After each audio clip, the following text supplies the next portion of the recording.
parlamentario del Partido Verde Ecologista de México, hasta por 5 minutos.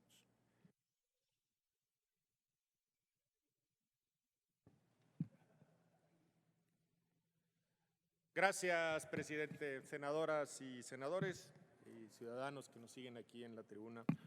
Sin duda, uno de los episodios más oscuros de la historia económica de nuestra nación tiene que ver con el Fobaproa y la gestión del presidente Ernesto Zedillo. Este evento no es solo un recordatorio de las decisiones erróneas que se tomaron en ese momento, sino un llamado a la reflexión profunda de cómo una mala administración puede afectar a millones de ciudadanos. Queda claro que el punto de inflexión del tema del Fobaproa fue el error de diciembre, pero hay que ponerle rostro a este momento histórico del país. En una noche, en un instante, se fugaron capitales en un capitalismo de cuates, donde a personajes ligados,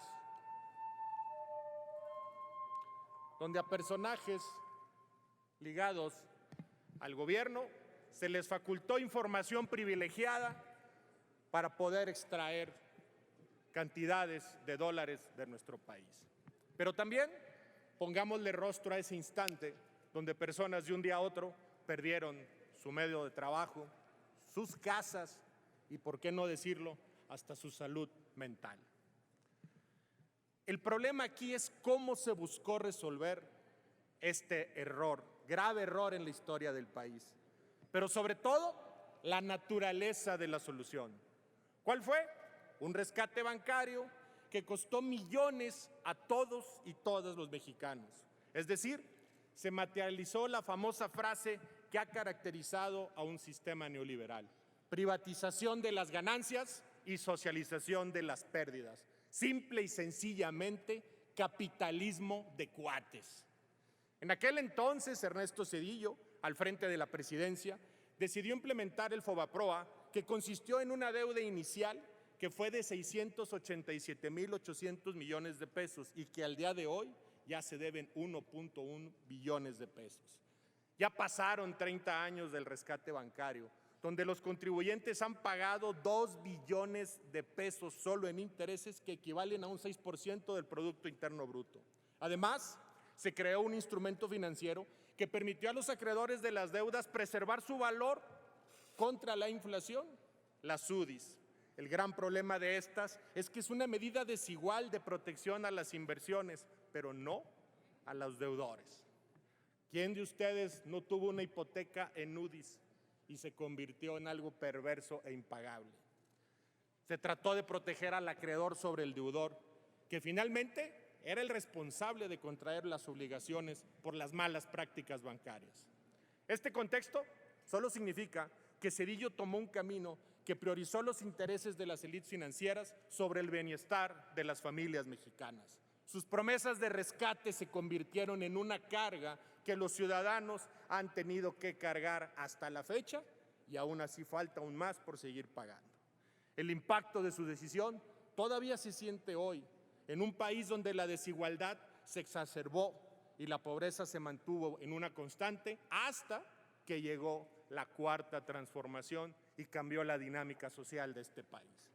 Cada vez que una familia mexicana tenía que decidir entre alimentar a sus hijos o pagar una deuda heredada, el nombre de Ernesto Zedillo estaba en la psique colectiva de las y los mexicanos. Hoy en día, los mismos causantes del Fobaproa buscan señalar ineficiencias de las políticas del gobierno actual, pero cuando estuvieron, no remediaron nada y emproblemaron aún más la situación de nuestra nación. Frente a las adversidades económicas y políticas, este gobierno y la Cuarta Transformación ha logrado priorizar un desempeño económico incluyente, pero sobre todo la prosperidad compartida. Esto, el día de hoy, es México. Diputado, el senador Fernández González. ¿Con qué objeto, diputado Moreira? Un momento, pónganle sonido al escaño. Adelante. Una pregunta, señor presidente. ¿Te quiere hacer una pregunta, senador Fernández? El diputado Moreira la acepta. Adelante. Tiene 1 minuto para hacerla, hasta 2 minutos para contestarla. No lo interrumpiré. Adelante. Gracias, señor senador. ¿Usted votaría con el Partido del Trabajo y con el PRI que elimináramos el FOBAPROA? Es una iniciativa de dos partidos que se presentaron, son coincidentes. Ya hice la referencia del año pasado. En la discusión del presupuesto hay una iniciativa del Partido del Trabajo. Esa es la pregunta, yo sé cómo las hago, usted hará toda garzulla.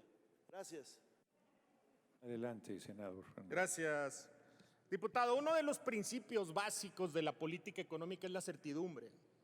Nosotros como nación o el gobierno como institución tiene que trabajar con lo que le dejaron, pese a que le hayan dejado un tiradero. Evidentemente, lo que usted está planteando de salirse del FOBAPROA implicaría que México perdiera certidumbre internacional y confianza internacional porque, ¿me permite? A ver, diputado, ya hizo la pregunta. Yo insisto, con la amplísima experiencia, ¿qué le pasó en el camino? Hay que dejar de interrumpir al orador, porque el orador aceptó su pregunta y le está contestando y el mínimo de decencia es escuchar la respuesta que le está haciendo el orador. Por favor, deje de interrumpirlo. Adelante.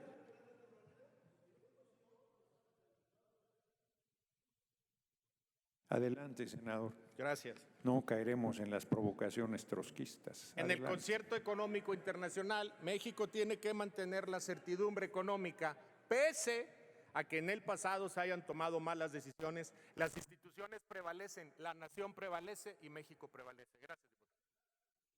Adelante, continúe, senador. Pues prácticamente estaba terminando. Al final de cuentas, el día de hoy es válido que el Senado de la República, la representación de las y los ciudadanos, y en este caso la permanente con nuestros compañeros diputadas y diputados, pasen a balanza el tema del FOBAPROA. Se hable públicamente de un asunto que está ahí en la psique colectiva, que está ahí lastimando todavía a ciudadanas y ciudadanos y que lamentablemente a muchas de las personas que lastimaron ya no están porque tomaron lamentablemente por este problema económico decisiones que tuvieron que afectar su salud mental. Es cuanto, presidente. Gracias, senadores y senadores. Muchas gracias, senador Fernández.